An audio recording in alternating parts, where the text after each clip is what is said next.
हाँ जी बच्चे, आप अज की करना कैपेसिटर दे विच जदों AC करंट पास करदा तां उहदी वैल्यू की हो गया है। ठीक है, इस तो पहला आपां की कीता सीगा, इस तो पहला आपां इंडक्टर बारे कीता सीगा भी जदों इहदे विच दी इंडक्टर पास हुंदा सॉरी इंडक्टर दे विच दी करंट पास हुंदा तां उहदे विच आपां डायग्राम ड्रॉ कीती सीगी भी ई दी वैल्यू की सीगी इधर sin ओमेगा टी। ठीक है, तो साडे कोले करंट थल्ले चला जांदा सी है ना। ठीक है, यही मेन है इहदे विचों काम। हुण बस आपां इवें फजोर डायग्राम ड्रॉ करनी आ भी जे आपां इत्थे कैपेसिटर ला दईए तां। ठीक है, समझ लग गई, कैपेसिटर ला दईए। ठीक है, हुण सपोज कर लो भी पर्टिकुलर इंस्टेंट दे उत्ते ठीक है कि करंट की वैल्यू कितनी आ, जेड़ा करंट पास कर रहा वो की हुंदा E0 sin ओमेगा टी, यही हुंदा। समझ लग गई। ठीक है, तो हुंदा की अपने कोले जिन्ना इत्थों पर्टिकुलर इंस्टेंट ते पोटेंशियल जाऊगा सोर्स तो उन्ना ही इत्थे ड्रॉप होऊगा। ठीक है, समझ लग गई। तो पोटेंशियल ड्रॉप कैपेसिटर दे विच की हुंदा Q अपॉन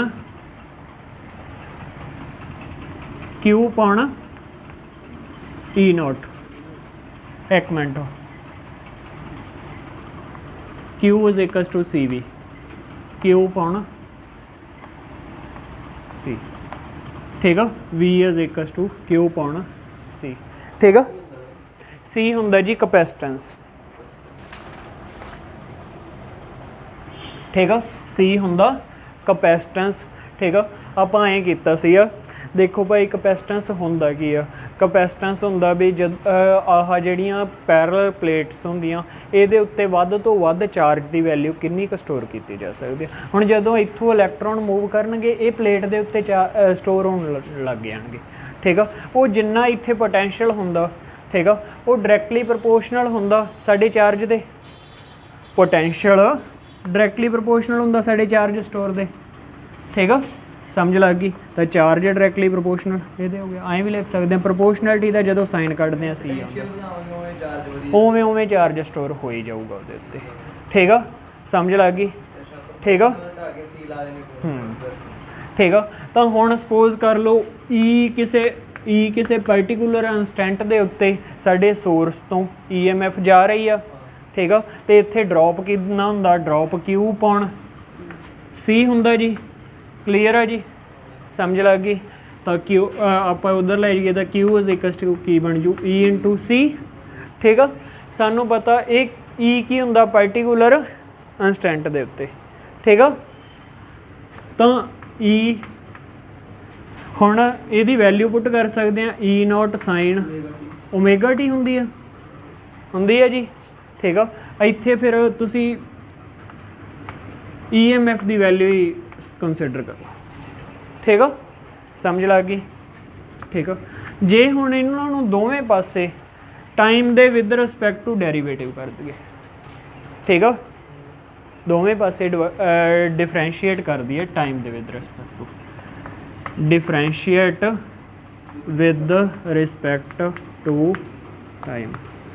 ठीक है, आ की आजू D Q upon dt is equal to E0 तो मैक्सिमम वैल्यू होंगी, ਇਹਦਾ डेरीवेटिव होंदा ही नहीं, साइन का डेरीवेटिव माइनस कॉस कि कॉस कला, साइन का डेरीवेटिव कला कॉस होंदा, कला कॉस होंदा, इंटीग्रेशन माइनस कॉस होंदी है। हाँ, डेरीवेटिव कर रहे हैं, डेरीवेटिव दे विच कला कॉस होंदा। ठीक है, साइन का डेरीवेटिव कॉस। ठीक है, तो ओमेगा टी का डेरीवेटिव कला ओमेगा। ठीक है जी, इंटू सी तो नाल आऊगा ही आऊगा। क्लीयर है जी, आ गल समझ आई।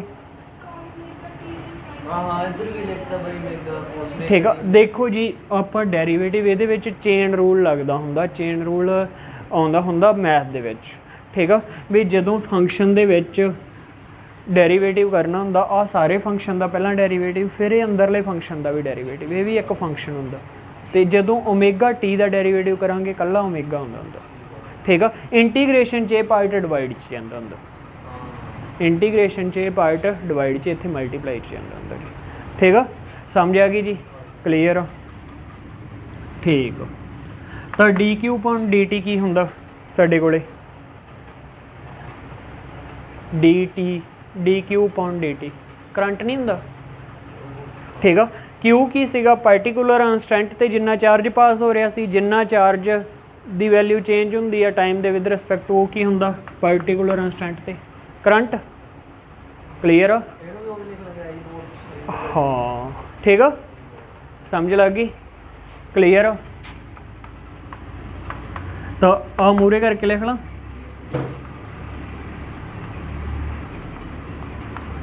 कॉस ओमेगा, ठीक है।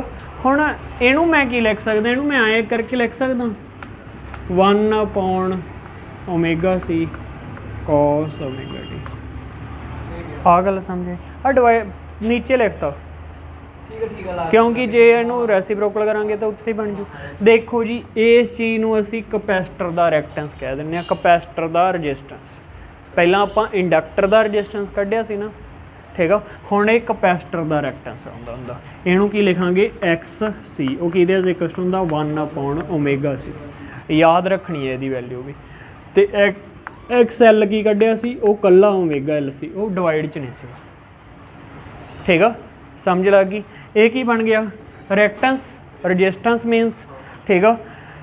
EMF ओवर रजिस्टेंस की हुंदा करंट, ये की आजू मैक्सीमम वैल्यू, क्योंकि अपने को सोर्स की मैक्सीमम वैल्यू आ, तो ये की बन जू मेरा आई नॉट, ये सारा की बन जू आई नॉट। तो कॉस नू असी आ साइन वाली टर्म च, भी साइन वाली टर्म च लिखना पैना, तो कॉस नू की लिख सकते हैं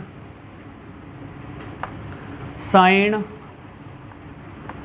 ओमेगा टी प्लस पाई लिख सकते हैं,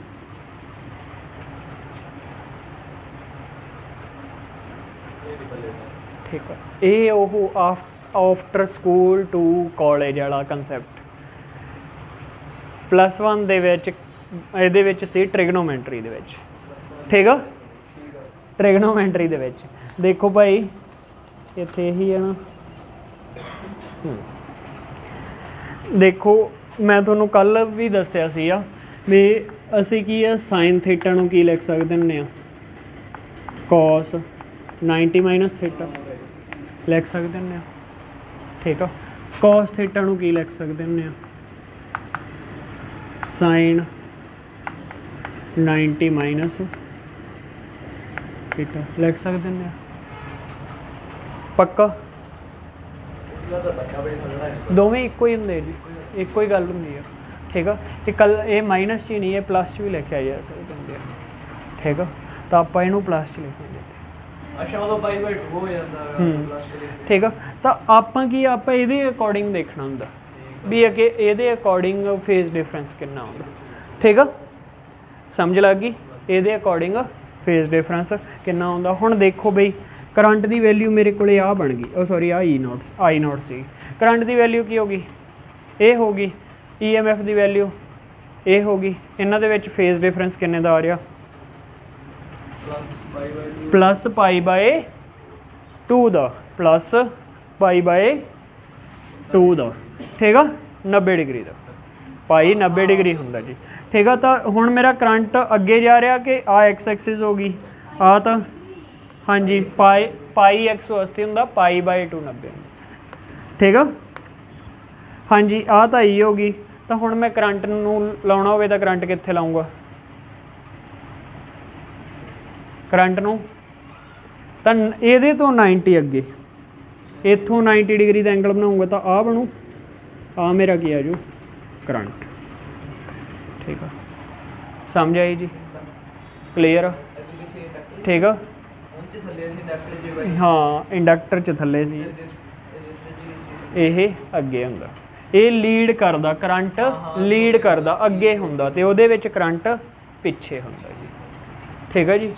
समझ आ गई, पक्का अगे वधिए, ठीक है। जे आप वेव फॉर्म बनानी हो तो वेव फॉर्म ਆ ਤਾਂ ਕਾਹਦੀ ਹੁੰਦੀ ਆ ਵੇਵ, ਈ ਦੀ, ਤੇ आई ਦੀ ਵੇਵ ਕਿੱਥੋਂ ਸਟਾਰਟ ਹੋਊਗੀ ਆ 0 ਤੋਂ, ਐਗਜ਼ੈਕਟ 0 ਤੋਂ ਸਟਾਰਟ ਕਰਨੀ ਆ ਵੀ, ਠੀਕ ਆ। ਤਾਂ ਇਹ ਕੀ ਆ ਹੁਣ 90 ਤੋਂ ਸਟਾਰਟ ਹੋਊਗੀ, ਜੇ ਟੀ ਦੀ ਵੈਲਿਊ 0 ਪੁੱਟ ਕਰਾਂਗੇ ਤਾਂ ਇੱਥੇ 90 ਰਹਿ ਜਾਊਗਾ ਨਾ, ਇਹ 90 ਤੋਂ ਸਟਾਰਟ ਹੋਊਗੀ ਐ, ਠੀਕ ਆ, ਡਾਟਡ ਵੀ ਜਿੱਥੇ ਇਹਦਾ ਮੈਕਸਿਮਮ ਹੋਊਗਾ ਇਹਦਾ ਮਿਨੀਮਮ ਹੋਊਗਾ, ਠੀਕ ਆ। ਜਿੱਥੇ ਇਹਦਾ ਮਿਨੀਮਮ ਹੋ ਗਿਆ ਇਹਦਾ ਮੈਕਸਿਮਮ ਹੋ ਜਾਊਗਾ, ਠੀਕ ਆ। ਸਮਝ ਆਈ, ਕਲੀਅਰ ਆ ਵੀ। ਇਹ ਸਾਡਾ ਸੀ ਆ ਵੀ ਜਦੋਂ ਕਪੈਸਿਟਰ ਦੇ ਵਿੱਚ ਪਾਸ ਕਰਦੀ ਆ ਇਸ, ਠੀਕ ਆ, ਸਮਝ ਲੱਗ ਗਈ, ਕਲੀਅਰ ਆ। ਕਪੈਸਿਟਰ ਈਜ਼ੀ ਆ ਥੋੜਾ, ਇੰਡਕਟਰ ਦੇ ਵਿੱਚ ਉਹ ਟਿਪੀਕਲ ਜਾਂ ਇੱਥੋਂ ਜਿਉਂ ਹੀ ਕੰਮ ਟਿਪੀਕਲ ਹੁੰਦਾ, ਠੀਕ ਆ, ਸਮਝ ਆ ਗਈ। ਹੁਣ ਕੀ ਆ, ਇਸ ਤੋਂ ਬਾਅਦ ਆਪਾਂ ਫਜ਼ੋਰ ਡਾਇਗਰਾਮ ਬਣਾਵਾਂਗੇ ਵੀ ਜਦੋਂ ਐਲ ਤੇ ਸੀ ਮਿਲਾ ਦਿਆਂਗੇ, ਇੰਡਕਟਰ ਤੇ ਕਪੈਸਿਟਰ ਮਿਲਾ ਦਿਆਂਗੇ, ਰਜਿਸਟੈਂਸ ਤੇ ਕਪੈਸਿਟਰ ਮਿਲਾ ਦਿਆਂਗੇ, ਠੀਕ ਆ, ਸਮਝ ਲੱਗ ਗਈ। ਇਹਨਾਂ ਦੋਵਾਂ ਨੂੰ ਆਪਸ ਵਿੱਚ ਮਿਲਾ ਕੇ ਵੀ ਆਪਾਂ ਕਰ ਸਕਦੇ ਹਾਂ ਜੀ, ਤਿੰਨਾਂ ਨੂੰ ਆਪਸ ਵਿੱਚ ਮਿਲਾ ਕੇ ਵੀ ਕਰਾਂਗੇ ਐਲ ਸੀ ਆਰ ਸਰਕਟ, ਆਪਾਂ ਮੇਨ ਇਹੀ ਕਰਾਂਗੇ, ਠੀਕ ਆ। ਦੂਜੇ ਮੇਰੇ ਖਿਆਲ ਨਾਲ ਤੁਹਾਡੇ ਸਿਲੇਬਸ 'ਚੋਂ ਕੱਟੇ ਗਏ ਵੀ ਇਕੱਲਾ ਐਲ ਸੀ ਵੀ ਕੱਟਿਆ ਗਿਆ, ਆਰ ਸੀ ਵੀ ਕੱਟਿਆ ਗਿਆ, ਠੀਕ ਆ, ਤੇ ਰਹਿ ਕਿਹੜਾ ਗਿਆ, ਐਲ ਤੇ ਆਰ ਉਹ ਵੀ ਕੱਟਿਆ ਗਿਆ। ਮਤਲਬ ਇਹਦੇ ਵਿੱਚ ਕੁਝ ਖਾਸ ਤਾਂ ਹੈ ਨਹੀਂ ਸੀ, ਹੈਗਾ ਤਾਂ ਐਂ ਸੀਗਾ, ਦੋਵਾਂ ਨੂੰ ਬਸ ਮਿਕਸਅਪ ਕਰ ਦਿੰਦੇ ਸੀ ਵੀ ਇੱਕ ਨੇ ਵਧਣਾ ਤਾਂ ਦੂਜੇ ਨੇ ਉਹਦਾ ਰਿਜ਼ਲਟੈਂਟ ਲੈ ਲੈਂਦੇ ਹੁੰਦੇ। ਆਪਾਂ ਇੱਕ ਕਰਾਂਗੇ ਸਿੱਧਾ ਤਿੰਨਾਂ ਦਾ ਮਿਲਾ ਕੇ, ਠੀਕ ਹੈ ਜੀ, ਉਹ ਕਰਾਂਗੇ ਆਪਾਂ ਕੱਲ੍ਹ ਨੂੰ, ਸਮਝ ਆ ਗਈ, ਠੀਕ ਹੈ ਜੀ।